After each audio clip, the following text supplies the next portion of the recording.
അഫ്സലിക്ക് തന്നെ സിദ്ദിഖയുടെ പടത്തിൽ പാടിയിട്ടുള്ള ഒരു പാട്ടിന്റെ 4 വരി കേൾക്കാം.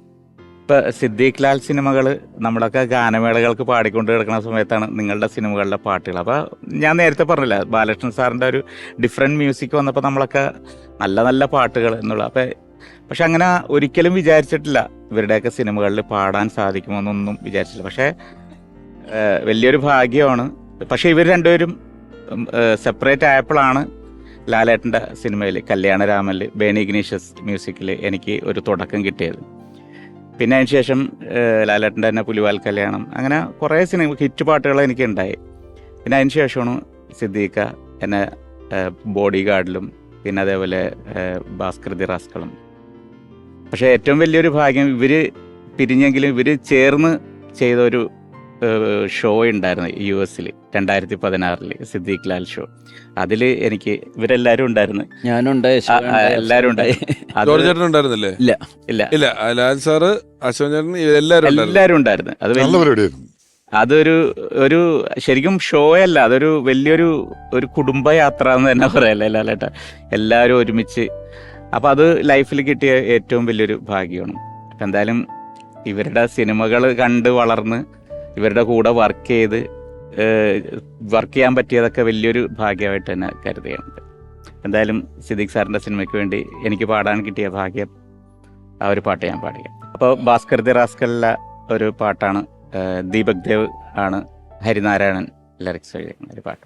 മനസ്സിലായിരം കസവ് നെയ്യുമി നെയ്യാമ്പൽ പൂവന്നോരത്ത് ചെറുകുറുമ്പുമായി ചിറകുരുമ്മിടും ചങ്ങാലിക്കൂട്ടം ചാരത്ത് ഒരു നിഴലു പോൽ നിന്നിനവുകളിൽ ചിരിമധുരമായി നോവുകളിൽ ഒരു തെമ്മാടിക്കൂട്ടിനുണ്ടേ ചില്ലുവാൽ കണ്ണിലേ മിന്നായും മിന്നുന്നെന്താണ് നെഞ്ചിനുൾ താളിലേ കാണാതെ വയ്ക്കും മുത്താണോ മനസ്സിലായിരം കസവ് നെയ്യുമി നെയ്യാമ്പൽ പൂവന്നോരത്ത് ചെറുകുറുമ്പുമായി ചിറകുരുമ്മിടും ചങ്ങാലിക്കൂട്ടം ചരത്ത്. കാബുളിവാല ഇതുപോലെ കാബുളിവാലയിൽ എന്നെ പാടാൻ വിളിച്ചു. അശോകൻ ചേട്ടനെ പാടാൻ വിളിച്ചു. എന്നെ അഭിനയിക്കണേ മുമ്പ് നമുക്കൊന്ന് പാടി തുടങ്ങാന്ന് പറഞ്ഞില്ല, ലാലാണ് എന്നെ വിളിക്കണം. ഞാനാ വിളിച്ചത്. കാരണം അവൻ ഈ ഹൃദയവാഹിനിയൊക്കെ പാടുന്ന ഞാൻ കേട്ടിട്ടുണ്ട്. അപ്പൊ ഇതിനകത്ത് ഒരു പാട്ടുണ്ടല്ലോ, ഒരു ഹൈപ്പിച്ചു മണ്ണും. അപ്പൊ അത് പാടാനായിട്ട് അശോകന്റെ ഒരു ഡിഫറൻറ്റ് ശബ്ദമായിരിക്കും എന്ന് കരുതിയിട്ടാണ് അശോകനെ കൊണ്ടുപോയത്. എന്നിട്ട് എന്ത് പറ്റി സംഭവിച്ചത്? പാവം മരിച്ചില്ല. കാരണം അറിയാമോ, SP സാറൊക്കെ ഇരിക്കാണ് അല്ല, മ്യൂസിക് ഡയറക്ടർ. ഞാൻ ചെല്ലുമ്പോ SP വെങ്കടേഷ് നിലത്തിങ്ങനെ ഇരിക്കുന്നു മുറിയില്, ഒരു ഗിറ്റാറിസ്റ്റ്, ഹാർമോണി, ഡോലി, ഇവൻ കട്ടിലേലിരിക്കുന്ന സിദ്ദിഖ് ഇരിക്കുന്നു. എന്നോട് ഇരിക്കാൻ പറഞ്ഞ് എൻ്റെ ഉള്ള ഇടിക്കാൻ തുടങ്ങി. അദ്ദേഹത്തിന് മുമ്പിൽ എന്നോട് പാടാൻ ഞാൻ എനിക്ക് പറ്റൂല, പറ എന്നും പറഞ്ഞ് എന്നെ കൊണ്ട് പാടിച്ച് ഇദ്ദേഹം ആ മൂളി തന്നു. പിറന്നൊരു ഈ മണ്ണും തന്നെ അത് തുടങ്ങണ തന്നെ 5 കട്ടക്കാറ്റ് അവിടെ തുടങ്ങിയിട്ട് മണ്ണും അതൊക്കെ നിലാവും പകലും അവിടെ എന്നിട്ട് എന്തിനോ ആ വഴി പോയി ഞാൻ. തുടക്കമൊക്കെ നന്നായിട്ട് തന്നെ പാടി കേട്ടോ. പുള്ളിക്കും ഭയങ്കര ഹാപ്പിയായിരുന്നു. ഇപ്പൊ എന്തിനോ ആ നോ വന്നോടി പുള്ളിയും പറഞ്ഞു. എന്നിട്ട് അവിടെ നിന്ന് നമ്മൾ രണ്ടുപേരെ ശ്രമിച്ചു. ഒന്ന് ഡക്ലസ് എന്ന് പറഞ്ഞ പാട്ടുകാരനെ പച്ചാളത്തുള്ള അവനെ നോക്കി. പിന്നെ വേറൊരു പാട്ട്, പിന്നെ ആരാ പാടിയതല്ലേ, മലേഷ്യവാസ്. ഈ പാട്ടിന്റെ ഈ നോ പറഞ്ഞ പാട്ടിനെ പറ്റി പറയുമ്പം നമ്മൾ പറഞ്ഞ പല പാട്ടുകളും നോ പറയാതെ യെസ് പറഞ്ഞ് പാടിത്തന്ന അഫ്സലിക്കയുടെ സാന്നിധ്യത്തിന് ഈ ഒരു അവസരത്തില് ഓർമ്മയിലെത്തും എന്ന് പറയുന്ന ഈ പരിപാടിയുടെ ഭാഗത്തു നിന്നും ഹൃദയപൂർവ്വമായ നന്ദി അറിയിക്കുന്നു. അഫ്സലിക്ക, വളരെ നന്ദി.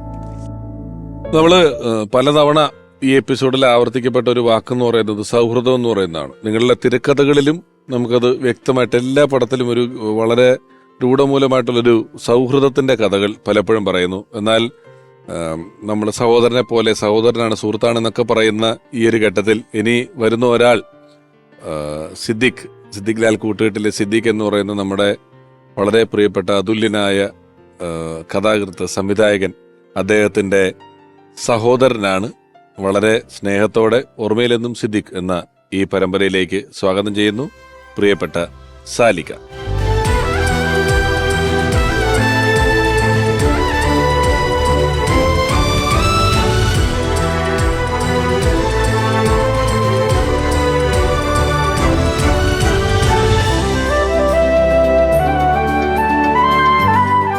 സാലിക, ഒരിക്കൽ കൂടി സ്വാഗതം. അപ്പം നേരത്തെ ഞങ്ങളുടെ സംസാരത്തിനിടയിൽ പ്രസാട്ടൻ പറഞ്ഞു, പ്രസാട്ടൻ ആ വീട്ടിലെ ഇളയതാണ്, സിദ്ദിഖ വീട്ടിലെ മൂത്ത ആളാണ് എന്ന് പറഞ്ഞു.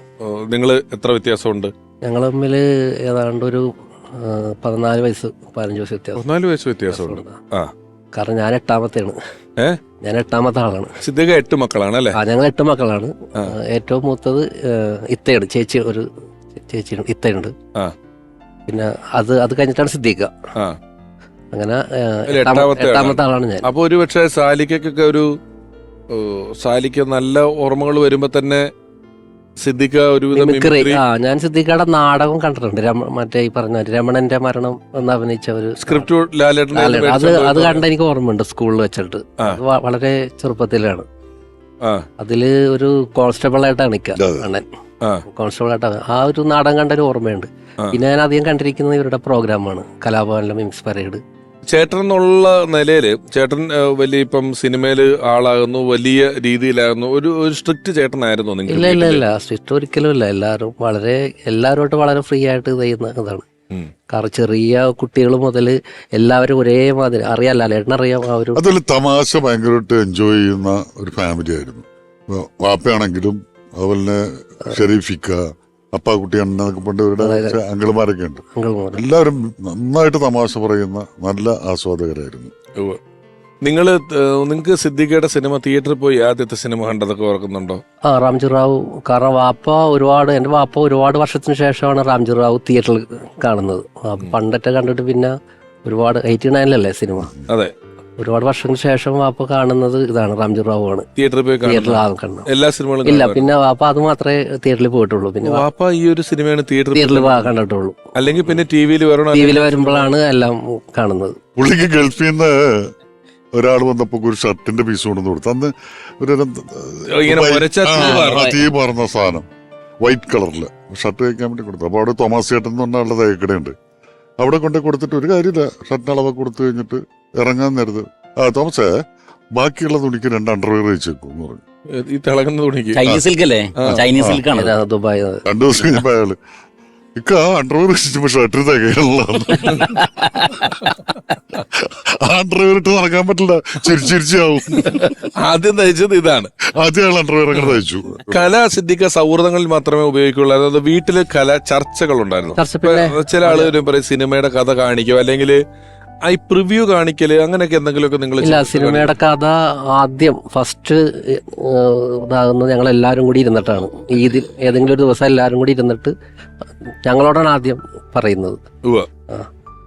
ഞങ്ങളെല്ലാവരും, കാരണം ഞങ്ങൾ സിസ്റ്റേഴ്സ്, ബ്രദേഴ്സ്, അവരുടെ കുട്ടികൾ എല്ലാവരും. ഇല്ല, പ്രിവ്യൂ അങ്ങനെ വരാം. ഈ കഥ ഫസ്റ്റ് ഉണ്ടാവുമ്പോ തന്നെ ഡിസ്കഷൻ, ഞങ്ങളുടെ ഒരു എല്ലാവരുമായിട്ട് ഇരുന്ന് അതിനെക്കുറിച്ച് ഓരോ അഭിപ്രായങ്ങൾ അങ്ങോട്ടും ഇങ്ങോട്ടും, അത് എല്ലാത്തിലും ഉള്ളതാണ്. ഒത്തിരി മെമ്പേഴ്സ് ഉണ്ടായിരുന്നല്ലോ. പിന്നെ ഞങ്ങള് കാരണം 8 സഹോദരൻ, അവരുടെ മക്കൾ എല്ലാവരും ഉണ്ടാവും. ഇപ്പൊ അവസാനം ഈദിന്റെ അന്നാണല്ലോ അണ്ണൻ സുഖമില്ലാതെ ഹോസ്പിറ്റലായത്. ആ സമയത്ത് കഥ പറയാൻ പുള്ളിക്ക് പറ്റില്ല, കാരണം സുഖമില്ലാതെ ഹോസ്പിറ്റലിൽ നിന്നാണ് ആള് എത്തിയത്. നമ്മൾ കലാകാരൻ എന്നുള്ള നിലയിൽ വലിയ സക്സസ്സുകൾ ഉണ്ടാകുന്നു, അതിന്റെ വലിയ സന്തോഷം. സിനിമയാണ് അതേപോലെ തന്നെയാണ്. മറ്റൊരു പടം വേണമെങ്കിൽ വലിയ ഫ്ലോപ്പ് ആവാം, നമുക്ക് അതിനനുസരിച്ച് തന്നെ ദുഃഖിക്കാം.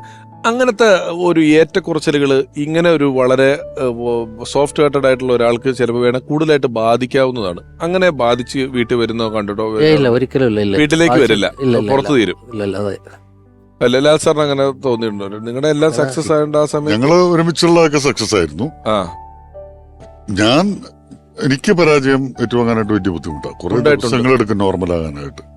അതായത് നമ്മൾ ഇത്രയും ദിവസങ്ങൾ, ഇത്രയും നാൾ അധ്വാനിച്ച മുഴുവനും കുറെ പൈസ കളയാനും കുറെ നഷ്ടങ്ങൾ കേൾക്കാനും ചീത്ത കേൾക്കാനുമാണല്ലോ എന്ന് പറഞ്ഞത് ഭയങ്കരമായിട്ടുള്ള സ്ട്രെയിൻ ഉണ്ടാക്കുന്നത്. അത് സാമ്പത്തിക നഷ്ടത്തിനേക്കാൾ വലുതായിട്ട് ഇത്രയും നാൾ മെനക്കെട്ടത് ഇതിനു വേണ്ടിയിട്ടായിരുന്നു. വെറുതെ ഇരുന്നാൽ മതിയായിരുന്നല്ലോ എന്ന് പറയുന്ന സംഭവത്തിൽ നിന്ന് മാറി- അവനവനെ സംശയം തോന്നും, ആ അവനവന്റെ ഡിസിഷൻ അതെ, അതെ, തെറ്റിപ്പോയി എന്നുള്ളിടത്ത്. ഓർമ്മയിലെന്നും